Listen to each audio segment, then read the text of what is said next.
రాధాకృష్ణులంటే విడదీయలేని జంటని మనందరికీ తెలిసిందే. కానీ రాధాకృష్ణులు భూమిపై ఉన్న 100 ఏళ్ల పాటు ఒకరికొకరు దూరంగా ఉండవలసి వచ్చిందని మీకు తెలుసా? దీని వెనుక ఉన్న రహస్యం ఏంటో చూద్దాం రండి.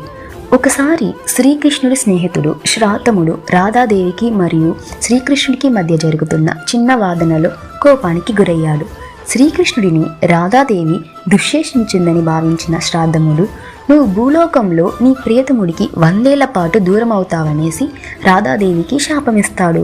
అందుకే శ్రీకృష్ణుడు బృందావనం విడిచి మధురాకి వెళ్ళిన తరువాత వారు మళ్ళీ కలుసుకోవడానికి 1 శతాబ్దం పట్టింది.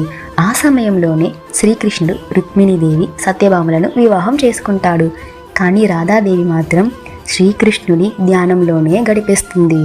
అందుకే రాధాకృష్ణులంటే భౌతికంగా దూరమైన ఆత్మ ఒకటే అంటారు, శరీరం వేరైనా ప్రాణం ఒకటే అని చాటి చెప్పడమే ఈ వియోగానికి ఉన్న అసలు ఉద్దేశం.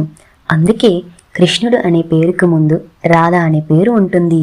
ఈ పవిత్రమైన ప్రేమ గురించి మీరేమనుకుంటున్నారో కమెంట్లో చెప్పండి. వీడియో నచ్చినట్లయితే లైక్ చేసి రాధే కృష్ణ అని కమెంట్ చేయండి. ఇలాంటి మోర్ ఇన్ఫర్మేషన్స్ కోసం మన ఛానల్ని సబ్స్క్రైబ్ చేయండి, బెల్ ఐకాన్ని యాక్టివేట్ చేసుకోండి.